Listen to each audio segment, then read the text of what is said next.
오늘은 사랑으로 서로 화해하라 라는 제목으로 말씀을 전하겠습니다. 자, 옆에 계신 분들에게 사랑으로 서로 화해합시다 축복하십시오. 사랑으로 서로 화해합시다. 네, 뭐 화해할 것도 없는데 뭐 화해하라 그러냐 그럴 수도 있는데, 오늘 여러분 이 시간 하나님 말씀을 통해서 또 우리에게 주신 말씀 받고 또 은혜로 또 충만해지는 시간 됐으면 좋겠습니다. 영화 밀양을 보면 여주인공 전도연이 아들을 유괴해서 죽인 이제 범인을 용서하기 위해서 감옥을 찾아갑니다. 그런데 그 범인은 자기가 감옥에서 하나님을 만났고 눈물로 회개했다는 겁니다. 그래서 하나님께서 죄 용서해 주시고 자기의 마음에 평안을 주셨다는 거예요. 이 말을 듣고 전도연이 용서를 하러 갔는데 도저히 용서하고 싶은 마음이 다 사라져 버린 겁니다. 충격을 받았습니다. 분노하게 됩니다. 아니, 어떻게 내가 이 사람을 용서할 수 있나? 하나님께 따집니다. 하나님, 내가 이 사람을 용서하지 않았는데 당신이 뭔데 이 사람을 용서합니까? 따지게 되죠. 솔직히 크리스찬으로서 이 장면을 보면 굉장히 거북합니다. 왜냐하면 예수님이 내가 너를 용서했기 때문에 다른 사람의 용서를 구하지 않아도 된다라고 가르치신 적이 한 번도 없기 때문에 그렇습니다. 그래서 감독이 제대로 성경도 모르면서 성경도 이해하지 못하면서 이 영화를 만들었구나, 막 이렇게 비판하고 싶은 그런 생각이 듭니다. 화도 막 나고 교회를 마치 공격하는 것 같고. 그런데 여러분, 우리 자신의 삶을 한번 들여다보았으면 좋겠습니다. 우리 삶 속에는 혹시 그런 것이 없을까요? 하나님께서 나를 용서하셨고 나는 이미 은혜로 구원받았기 때문에 우리 주위의 사람들과의 그 관계에서 마땅히 성도가 해야 될 의무들을 소홀히 여기고 있지 않는가라는 겁니다. 무슨 말인지 이해가 되십니까? 이미 나는 용서받았어, 이미 나는 이렇게 되었어 라고 하는 그것 때문에 다른 사람들과의 관계에서 우리가 용서하고 용서받고 해야 되는 부분들을 우리가 잊고 살 수 있다라고 하는 것입니다. 특별히 깨어진 형제 자매와의 관계를 우리는 그냥 덮어버리고 있지 않느냐 살펴봐야 됩니다. 내가 아무리 저 형제와 잘 지내보려고 하지만 저 형제가 회개하지 않기 때문에 정말 도저히 화해가 어려워. 물론 그럴 수 있습니다. 진정한 화해가 이루어지기 위해서는 회개를 해야 됩니다. 회개해야 진정한 화해가 이루어집니다. 하지만 여러분, 우리에게 잘못이 있음에도 불구하고 자꾸 상대방의 잘못이라고 덮어버리는 그런 부분들은 없는지 성령 하나님께 우리가 진지하게 물어볼 필요가 있습니다. 우리 성도들은 행위로 구원받는 것이 아닙니다. 그렇죠? 예수 그리스도를 믿음으로 구원받습니다. 믿음으로 이렇게 됩니다. 하지만 이 사실 때문에 우리가 성도로서 거룩한 삶을 살아야 되는 그것을 잊어버리고 있지 않습니까? 우리의 기준을 확 낮춰버리고 있지 않습니까? 우리가 행위로 의로움 받는 것 아닌데 우리가 믿음으로 구원받는 것인데 라고 하면서 우리가 살아야 될 성도로서의 기준을 확 낮춰버리고 있지 않습니까? 오늘 주님은 우리에게 은혜로 구원받았기 때문에 거룩한 성도의 삶을 살아라고 말씀하십니다. 특별히 우리 성도들은 하나님과 사람들을 향한 사랑으로 행해야 된다고 말씀하십니다. 무엇으로 행해야 된다고요? 사랑으로. 하나님과 사람들을 향한 사랑으로 행해라, 그렇게 말씀하십니다. 자, 17절 보겠습니다. 같이 한번 읽어보겠습니다. 시작. 내가 율법이나 선지자를 폐하러 온 줄로 생각하지 말라. 폐하러 온 것이 아니요 완전하게 하려 함이라. 예수님이 율법을 폐하기 위해 오셨다고 말씀하십니까? 아니죠. 율법을 완전하게 하기 위해 오셨다라고 말씀하십니다. 왜 예수님이 굳이 이 말씀을 하실까요? 왜냐하면 사람들 가운데 예수님은 율법을 지키지 않고 율법이 필요 없다라고 가르친다고 오해하고 있었기 때문입니다. 그런 사람들이 있었기 때문에 예수님이 말씀을 하시는 겁니다. 자, 마태복음 12장에 보면 예수님이 안식일에 이 손이 말라붙은 사람을 고쳐주십니다. 또 악령이 들어서 말 못하고 눈먼 병자를 고쳐주십니다. 여러분 생각해 보십시오. 여러분 손이 말라붙었다고 생각해 보십시오. 손이 없으면 생활할 수 있습니까? 밥을 먹기도 힘들고요. 혼자 씻기도 힘들고 얼마나 불편하고 힘들겠습니까? 자, 그리고 또 눈이 멀고 눈 먼 것만도 힘든데 말도 못해요. 얼마나 고통스럽겠습니까? 이 병자들을 예수님이 고쳐주셨습니다. 자, 그러면 그 주위에 있는 사람들이 어떻게 해야 됩니까? 기뻐해야죠, 여러분. 기뻐해야 되지 않겠습니까? 저 사람이 이렇게 고통 가운데 있었는데 자유함을 얻었어. 함께 기뻐해야죠. 자, 그런데 그것을 지켜보고 있던 바리새인들이 뭐라고 합니까? 저 예수가 안식일을 어겼다. 안식일에 일을 하지 않으면 일을 했다는 거예요. 병자들을 고쳤다는 겁니다. 분노해합니다. 화를 냅니다. 저 예수가 우리가 목숨처럼 중요하게 여기는 율법을 어겼다. 그리고 어떻게 합니까? 가서 어떻게 예수를 죽여버릴까 의논을 합니다. 자, 이렇게 예수님이 율법을 무시한다고, 율법을 폐한다고 생각하는 오해하는 사람들을 향해서 아니다. 나는 율법을 폐하기 위해서 온 것이 아니라 율법을 완전하게 하기 위해 왔다라고 이렇게 말씀하시는 겁니다. 자, 그런데 여러분, 사실은 이 율법을 변절시키고 훼손시킨 사람은 예수님이 아니라 누구죠? 바리새인과 서기관들이었습니다. 율법을 목숨같이 지킨다고 했던 이 바리새인과 서기관들이 사실은 율법을 훼손하고 있었습니다. 뭡니까? 이들은 진짜 중요한 율법의 정신을 잃어버리고 있었습니다. 율법의 정신이 뭘까요? 마태복음 22장 37절을 보겠습니다. 마태복음 22장 37절 같이 읽어보겠습니다. 시작. 예수께서 이르시되 내 마음을 다하고 목숨을 다하고 뜻을 다하여 주 너의 하나님을 사랑하라 하셨으니 38절 이것이 크고 첫째 되는 계명이요. 무엇이 크고 첫째 되는 계명이라고요? 하나님을 사랑하는 것입니다. 어떻게? 마음을 다하고 목숨을 다하고 뜻을 다하여 하나님을 사랑하는 것입니다. 예수님 마태복음 22장에서 율법을 두 가지로 요약했습니다. 첫 번째는 하나님 사랑하는 것이다. 여러분, 하나님께서 우리를 먼저 사랑하셨어요. 하나님께서 먼저 마음을 다하고 생명을 다하고 뜻을 다하여 우리를 사랑하셨고 지금도 그렇게 사랑하고 계십니다. 아멘이십니까? 그 증거가 뭡니까? 십자가 아닌가, 십자가. 우리에게 생명을 다하고 힘을 다하고 뜻을 다하여 사랑하셨기 때문에 십자가를 지신 겁니다. 할렐루야.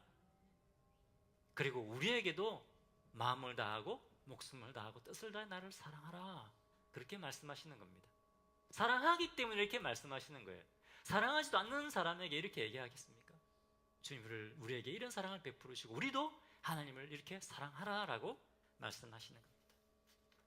두 번째는 뭘까요? 율법의 두 번째 정신은 하나님을 사랑하기 때문에 하나님께서 사랑하시는 사람들을 사랑하라는 겁니다. 39절 같이 읽겠습니다. 39절. 자, 시작. 둘째도 그와 같으니 내 이웃을 내 자신같이 사랑하라 하였으니 40절. 이 두 계명이 온 율법과 선지자의 강령이니라. 예수님 율법을 두 가지로 다 요약한 겁니다. 자, 그런데 내 이웃을 어떻게 사랑하라고요? 내 몸과 같이, 내 자신같이 사랑하라고 말씀하셨습니다. 이것이 율법의 정신입니다. 율법의 핵심입니다. 하나님을 사랑하고 사람들을 사랑하는 것. 하나님을 사랑하기 때문에 율법을 지키고 사람들을 사랑하기 위하여 율법을 지키는 것입니다. 이것이 율법의 정신입니다. 그런데 유대인들은 껍데기만 붙들고 있는 겁니다. 나는 율법을 목숨같이 지키기 때문에 나는 구원받은 하나님의 백성이야. 나는 30년째 한 번도 빠지지 않고 일주일에 3번 금식하고 있어. 나는 철저하게 안식일을 지키고 철저하게 11조를 바쳐. 나의 경건의 레벨을 따라올 수 있는 사람은 아무도 없어. 바리새인들은 이런 프라이드를 가지고 있었습니다. 뭡니까? 율법을 지키는 것을 통해 스스로 자신의 가치를 인정받으려고 한 겁니다. 그런데 그렇게 철저히 겉으로는 율법을 지켰지만 가장 중요한 뭘 잃어버렸다고요? 율법의 정신을 잃어버렸습니다. 하나님을 향한 사랑과 사람들을 향한 사랑을 잃어버리고 형식적으로만 율법을 지키고 있는 겁니다. 그땐 번지를 한데 속은 완전히 썩어 있었습니다. 자신들이 썩어 있는 줄도 모르면서 예수님께 뭐라고 합니까? 율법을 파괴한다고 예수님을 비난한 겁니다. 그런데 예수님은 어떻게 했습니까? 율법을 무시하고 파괴한다고 하고 비난받았습니다. 그리고 병자들 안식일을 고쳐준다는 것 때문에 생명의 위협을 느꼈습니다. 그럼에도 불구하고 예수님은 안식일에 병자들을 고쳐주셨다는 것입니다. 예수님은 끝까지 죄인들을 사랑하셨습니다. 하나님이신 예수님이 십자가에 죽기까지 하나님께 성부 하나님께 순종하시고 죄인인 우리들을 위해 십자가에 못 박혀 죽으셨습니다. 뭡니까? 율법을 완전하게 하신 겁니다. 예수님은 하나님을 사랑하고 사람들을 사랑하는 것을 그 삶을 통해 우리에게 보여주셨습니다. 그리고 우리에게도 말씀하십니다. 하나님을 향한 사랑과 사람들을 향한 사랑으로 행해라. 아멘이십니까? 여러분, 우리의 신앙생활의 동기는 무엇입니까? 여러분, 무엇 때문에 신앙생활을 하고 있습니까? 하나님을 사랑하고 사람들을 사랑하는 것, 그것을 가장 중요하게 여기고 믿음 생활을 하고 있습니까? 물론 이 순서가 바뀌면 안 됩니다. 누굴 먼저 사랑하고요? 먼저 하나님을 사랑하고 사람들을 사랑하는 겁니다. 순서가 바뀌면 안 됩니다. 사람을 사랑하고 하나님을 사랑하려고 하면 인본주의에 빠지고 맙니다. 우리는 하나님을 사랑하고 하나님을 사랑하기 때문에 하나님을 사랑하시는 사람들을 사랑하는 것입니다. 아멘이십니까? 여러분, 이것이 율법의 정신입니다. 이것을 가지고 우리가 말씀대로 살 때 그때 우리가 율법을 지키고 율법을 완전하게 하는 것입니다. 최근에 한 목사님이 부임 초기에 겪었던 이야기를 나누어 주었습니다.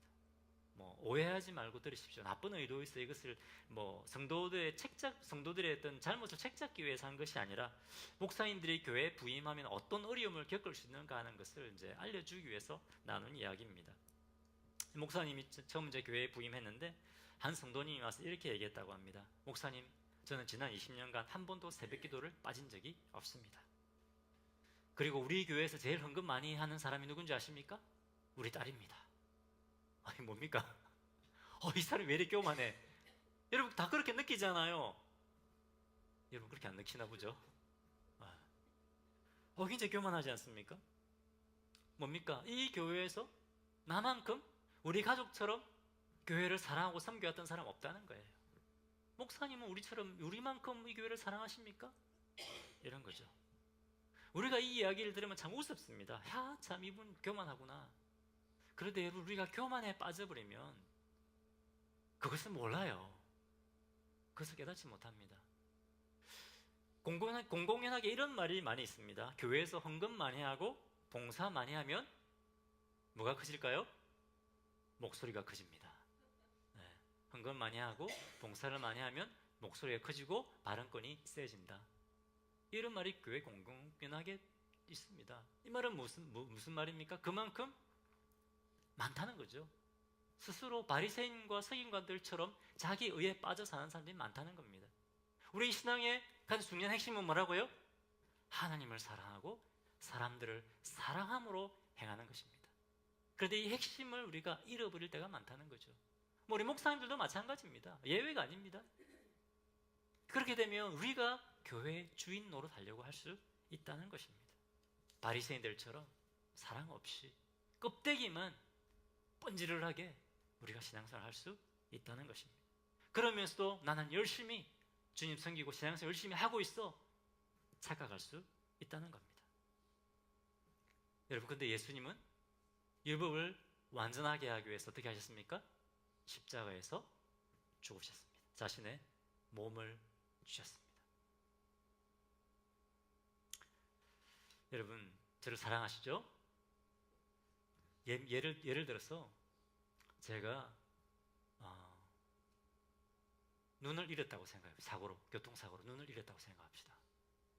칩읍시다. 지금 눈이 잘 보이지만 목사님을 사랑하기 때문에 저는 기꺼이 눈 하나 빼드릴 수 있습니다. 손 들어보십시오.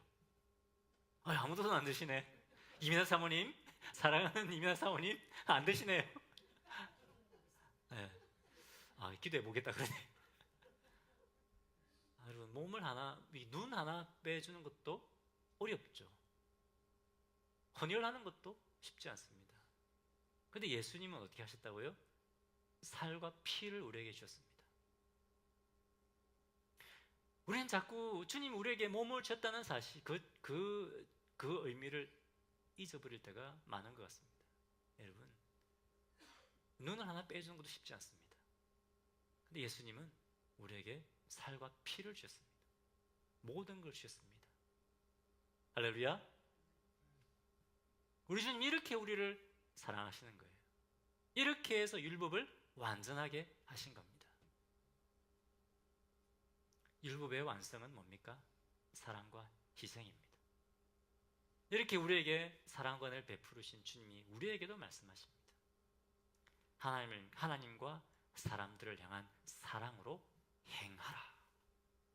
축복하십시오. 옆에 계신 분들에게 하나님과 사람들을 향한 사랑으로 행하십시오. 하나님과 사람들을 향한 사랑으로 행하십시오. 적극적으로 선을 행하라는 것입니다. 이 시간에 주님이 우리에게 너 왜 그렇게 못 사냐?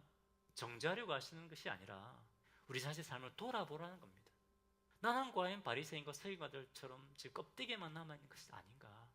이 시간 돌아보시고 하나님, 주님의 사랑을 기억하며 기꺼이 하나님과 사람들을 향한 사랑으로 행하겠습니다. 결단하시는 성도님들 되시기 바랍니다. 아멘이십니까? 자, 이렇게 하나님은 우리가 하나님을 향한 사랑과 형제자매들 향한 사랑으로 행하기 원하시는데 그 기준을 율법보다 더 높게 가지고 더 높은 도덕적 기준을 가지고 살기를 원하십니다. 우리는 믿음으로 구원받았다. 믿음을 어렵게 되었다는 이 사실 때문에 때로는 우리가 살아야 될 기준을 확 낮춰버리고 있지 않습니까? 믿음으로 구원받는데 율법을 행하는 것이 아니고 믿음으로 구원받는 거야 라고 하면서 우리가 살아야 성도로서의 기준을 확 낮춰버리고 있지 않습니까? 요즘 그렇게 하지 말라고 말씀하십니다. 오히려 더 높은 기준을 가지고 성도의 삶을 살아라고 말씀하십니다. 자, 5장 18절 한번 보겠습니다. 같이 읽어보겠습니다. 자, 시작. 진실로 너에게 이르노니 천지가 없어지기 전에는 율법의 1.1획도 결코 없어지지 아니하고 다 이루리라. 진실로 너에게 이르노니 천지가 없어지기 전에는 율법의 1.1획도 결코 없어지지 아니하고 다 이루리라. 1.1획도 없어지지 않다. 율법에. 그렇죠? 원어를 보면 우매라는 단어가 나옵니다. 쉽죠? 우는 무슨 뜻일까요? 노라는 말입니다. 매도 노라는 말입니다. 우매 뭡니까? 부정으로 두 번이 나오는 거예요. 이건 절대로 율법은 뭡니까? 깨어지지 않는다라는 말입니다. 나는 절대로 율법을 폐하지 않을 것이다. 그렇기 때문에 율법을 조금도 소홀히 여기지 말아라. 이런 말씀입니다. 아멘이십니까, 여러분? 그런데 여러분 왜 토요일날 안식일을 지키지 않으시고 주일날 나와서 예배 드리십니까? 여러분 회개하시려면 다 오늘 양 한 마리 다 몰고 오셔야 양 몰고 오셨습니까? 구약 율법에 의하면 우리가 죄 용서받기 위해서 양들 이게 짐승을 죽여야 됩니다. 이게 피 받아야 돼야 되는데 피 한 방울 없습니다. 왜 그렇습니까? 예수님이 율법을 완성하셨기 때문에 그렇습니다. 17절에 나오잖아요. 율법을 완성하셨다. 완전하게 하셨다. 예수님 율법은 유효합니다. 하지만 율법을 지키는 동기와 방법과 그 기준이 바뀌었습니다. 뭐가 바뀌었다고요? 율법을 지키는 동기, 그리고 방법, 그리고 기준이 바뀌었습니다. 먼저 율법을 지키는 동기가 바뀌었습니다. 옛날에는 율법을 왜 지켰습니까? 율법을 안 지키면 심판을 받잖아요. 그렇기 때문에 의무감을 가지고 지키는 겁니다. 철저히 율법을 지키려고 했습니다. 하지만 율법을 다 지켜낼 수 있습니까? 아무리 의무감을 가지고 열심히 지켜내려고 해도 율법을 다 지켜낼 수 없었습니다. 그래서 예수님이 어떻게 하셨습니까? 예수님이 오셔서 자신의 피로 우리의 모든 죄값을 다 갚아주셨습니다. 히브리서 10장이 어떻게 나옵니까? 단번에 십자가에서 단번에 죽으심으로 단번에 우리의 모든 죄값을 다 갚아주셨다고 했습니다. 그렇기 때문에 우리는 매번 예배 나올 때마다 짐승의 피를 뿌릴 필요가 없는 거예요. 할렐루야. 예수님의 피가 우리를 완전하게 깨끗하게 하신 거예요. 예수 그리스도의 피를 의지하고 주님 앞에 나아갈 때마다 우리 주님 앞에 나아갈 수 있게 된 겁니다. 할렐루야. 예수 율법을 완전하게 하신 겁니다. 그렇기 때문에 이제는 율법을 지켜야만 의롭게 되는 것이 아니라 이미 우리는 의인이 된 겁니다. 할렐루야. 그렇기 때문에 이제는 의인이 되었기 때문에 어렵게 사는 겁니다. 율법을 지키는 겁니다. 이제는 의무감 때문이 아니라 하나님께서 베푸신 그 사랑과 은혜 때문에 기쁨으로 즐거이 율법을 지키는 겁니다. 아멘이시죠? 제가 이제 아내와 교제를 하기 전에 아내를 이제 사랑하는 감정이 막 생기기 시작했습니다. 지금이 아니라 옛날에 그랬는데 아내가 지금도 물론 그렇지만 그 아내가 감기가 걸렸다는 얘기를 들었습니다. 제가 어떻게 했을까요? 그 약국을 그때 이제 같이 우리가 사역을 나갔을 때이기 때문에 약국 꽤 멀었어요. 막 뛰어갔습니다. 제가 한 걸음에 뛰어가서 제가 레모나를 사왔습니다. 레모나 뭔지 아시죠? 네, 가스 먹는 거, 비타민 C. 네, 지금도 나오나요? 네, 감기 걸렸다고 기쁨으로 제가 갔다 왔습니다. 왜 그랬을까요? 사랑하기 때문에 그렇죠. 사랑이 식으면 귀찮다고 안 가죠. 그죠? 사랑하기 때문에 기꺼이 힘들고 피곤해도 갔다 오는 겁니다. 마찬가지입니다. 여러분, 주님이 우리를 위해 행하신 그 십자가의 놀라운 그 사랑과 은혜를 기억하면 우리는 기쁘고 즐겁게 우리의 삶을 드리는 겁니다. 오늘도 주님 앞에 나와 예배드려야 돼. 오늘도 일요일이네. 예배 드려야 되는구나.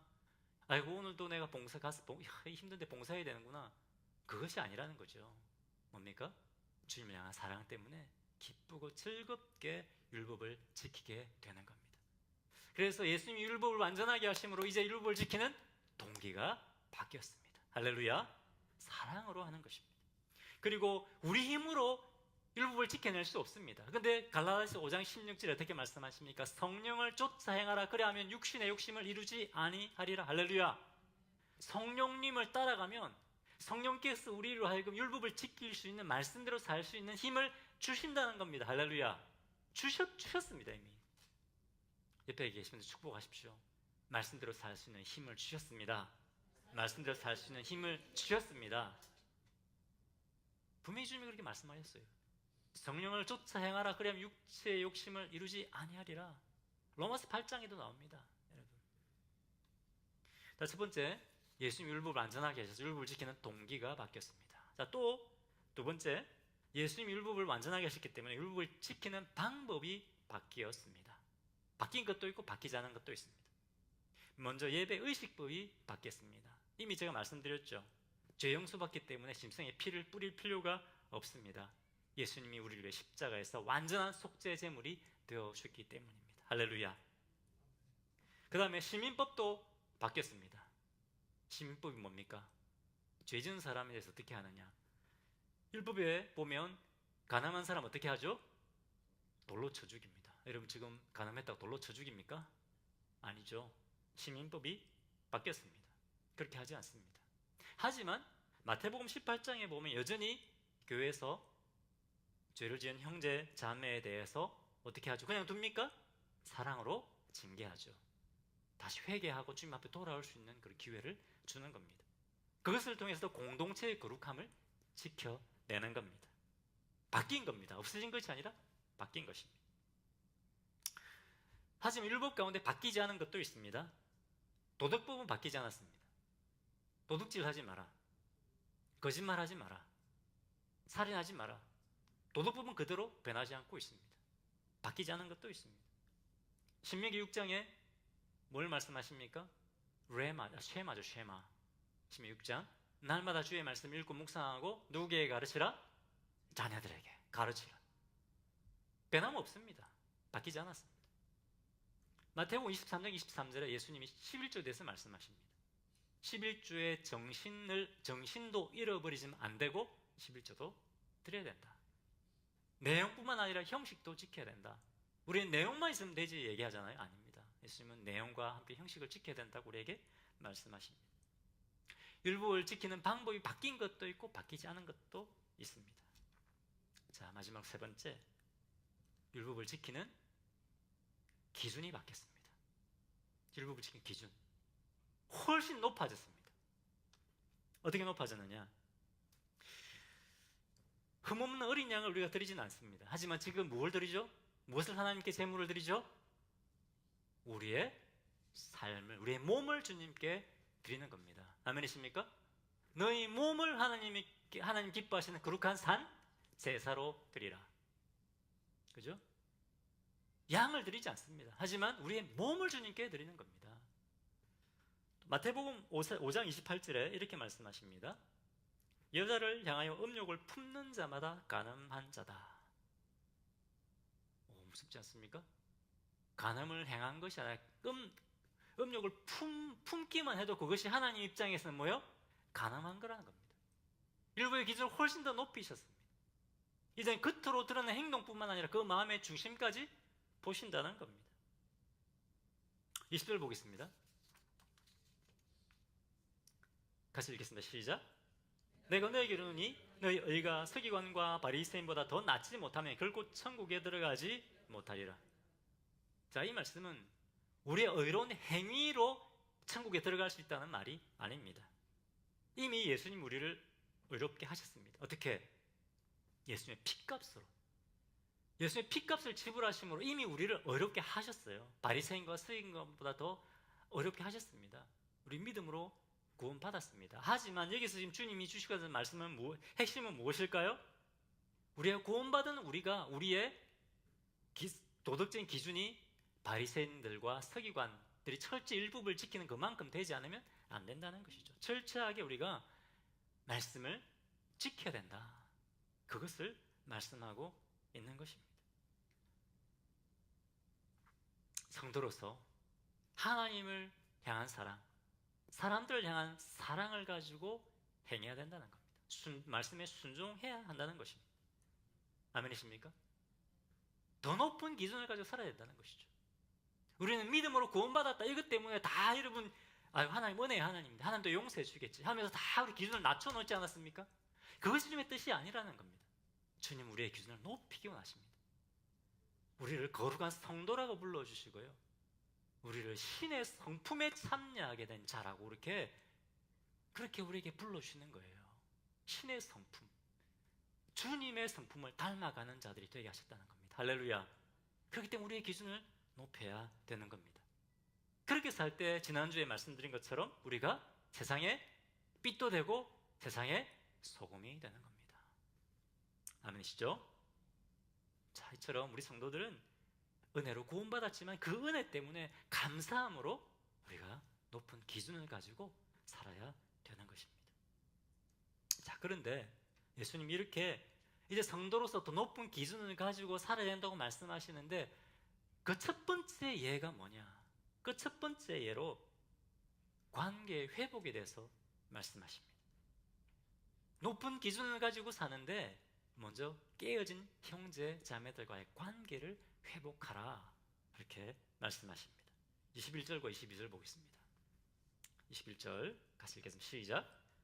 예사라 너에게 말한 바 살인하지 말라. 누구든지 살인하면 심판을 받게 되리라 하였다는 것을 너희가 들었으나 22절 나는 너에게 이르노니 형제에게 노하는 자마다 심판을 받게 되고 형제를 대하여 나가라 하는 자는 공회에 잡혀가게 되고 미련한 놈이라 하는 자는 지옥불에 들어가게 되리라. 헬라어 원어를 보면 나는 이라는 말을 굉장히 강조하고 있습니다. 굳이 붙일 필요가 없는데 원어적으로 보면 나는 이라는 말을 두 번을 쓰고 있습니다. 나는 너희가 율법에서 이렇게 배웠지 하지만 나는 율법을 이렇게 해석하지 않아. 나는 율법을 이렇게 해석해. 그 말씀입니다. 여러분 계속 읽어보십시오. 율법에서 너희가 이렇게 배웠지 하지만 나는 이렇게 가르친다. 계속 반복해서 나옵니다. 나는 이라는 말 계속해서 나옵니다. 너희가 심판을 받지 않기 위해서 절대로 살인하면 안 된다고 배웠지. 하지만 나는 더 훨씬 높은 기준을 가지고 있어. 이렇게 말씀하시는 거예요.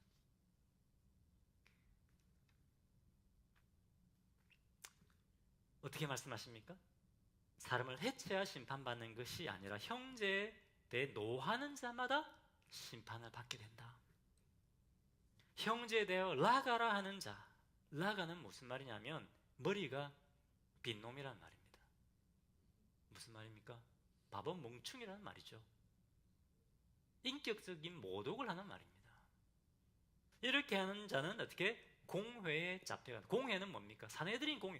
그것은 국회, 의회 같은 기관, 거기에 잡혀가서 재판받게 된다는 겁니다. 그냥 큰 죄를 지은 사람만 가서 재판을 받는 곳이 공회, 사내들 공회예요. 근데 형제를 뭡니까? 형제의 라가라 했다, 이 말 했다고 해서 재판정에 끌려가 재판을 받을 만큼 죄가 크다는 거예요. 하나님 예수님이 보시기에 예수님의 기준에서 그렇다는 겁니다. 또 미련한 놈, 성경에 미련한 놈이라고 되어 있는데 이것은 사악한 놈이라는 그 도덕적인 의미가 포함이 되어 있습니다. 성경에는 악한 사람이 미련한 사람 아닙니까? 미련한 놈 하면 이 악한 놈 이런 말입니다. 이렇게 말한 사람 심지어 지옥불에 들어가게 된다. 엄중하게 말씀하십니다. 이것은 진짜 지옥불에 들어간다는 말이 아니라 그만큼 이 죄가 무겁다라는 것을 말씀하고 계신 겁니다. 뭡니까? 우리 예수님이 제시하는 율법의 기준 훨씬 높습니다. 우리 기준을 다 낮춰놨잖아요. 우리 주님 은혜의 주님이야. 괜찮아. 아니라는 거죠. 우리 주님은 기준을 높여놓고 있습니다. 너는 이런 삶을 살 수 있는 사람들이야. 그렇게 우리에게 말씀하십니다. 그래서 예수님은 뭡니까? 먼저 자신이 잘못하여 관계가 깨어진 형제 자매들에게 가서 화해하라. 적극적으로 화해하라. 이렇게 말씀하시는 것입니다. 이것이 율법을 지키는 성도가 마땅히 해야 되는 것이다 라는 겁니다. 자, 23절, 24절 보겠습니다. 23절 같이 읽겠습니다. 시작. 그러므로 예물을 제단에 드리려다가 거기서 내 형제에게 원망 들을 만한 일이 생각나거든. 24절. 예물을 제단 앞에 두고 먼저 가서 형제와 화목하고 그 후에 와서 예물을 드리라. 굉장히 놀라운 말씀입니다. 예배 드리기 전에 뭐부터 하라고 말씀하고 있습니까? 관계가 깨어진 형제에 찾아가서 먼저 화해하라. 이렇게 말씀하시는 겁니다. 우리 생각에는 뭐가 더 중요하다고 생각합니까? 예배가 중요하다고 생각하지 않습니까? 그런데 우리 주님은 그렇지 않다는 거예요. 자, 여러분 생각해 보십시오. 여러분 대부분 다 부모님인데 우리 자녀가 둘이 싸웠어요. 싸우는 것만 봐도 막 이렇게 마음이 막 찢어질 것 같지 않습니까, 여러분? 부모님 마음이. 근데 화해를 안 해요.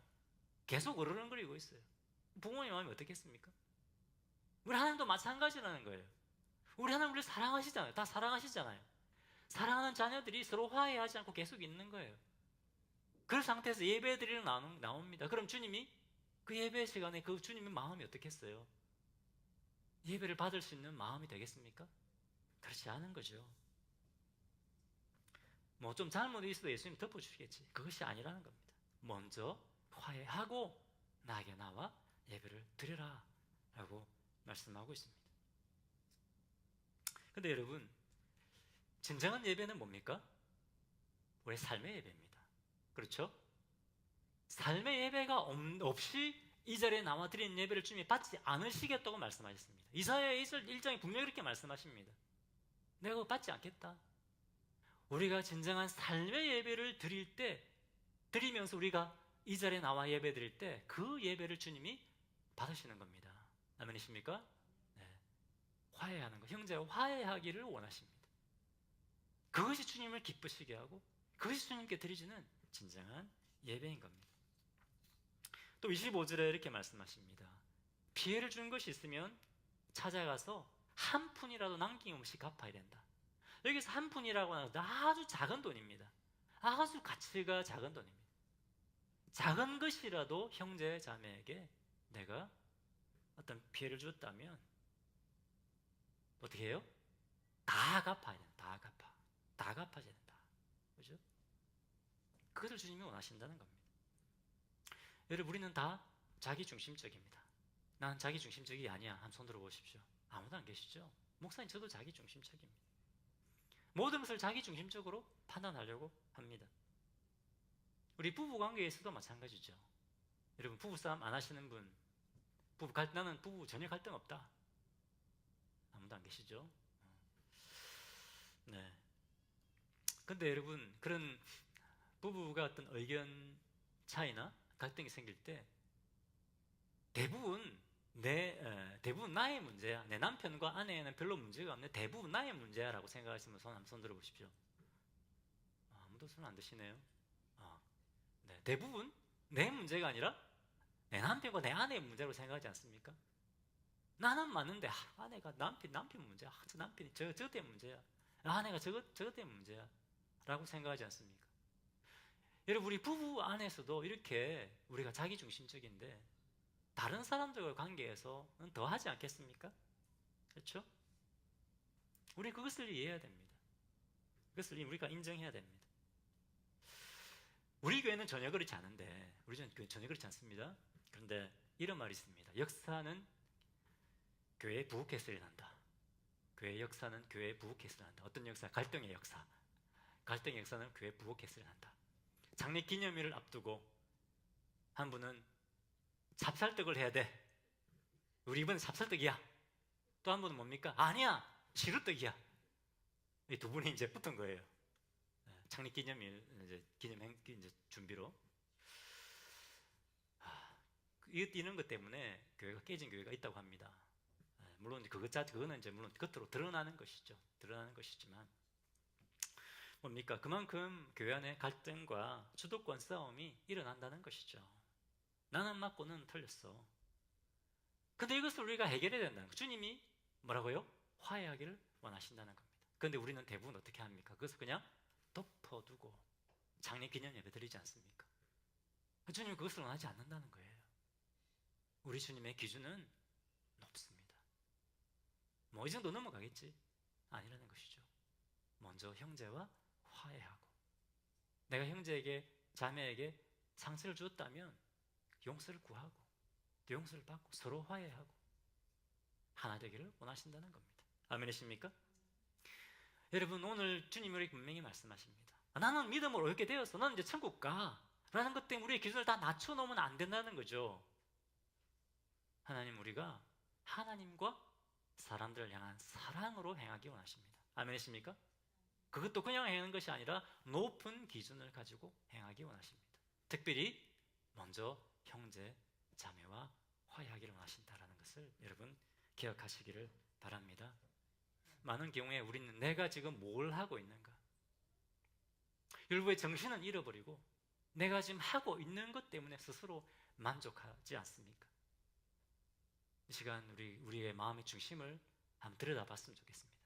나는 어떤 것을 가지고, 내 마음의 중심에 무엇을 가지고 나는 믿음 생활, 신앙 생활을 하고 있는가 한번 돌아보시고, 또 형제자매와 화해하시고 주님이 기뻐하시는 아름다운 공동체를 다 함께 세워나갑시다. 아멘이십니까?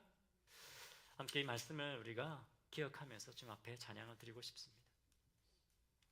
우리를 구원하시고 우리를 치유해 주고 회복시켜 주신 그 주님의 은혜를 우리가 찬양했으면 좋겠습니다.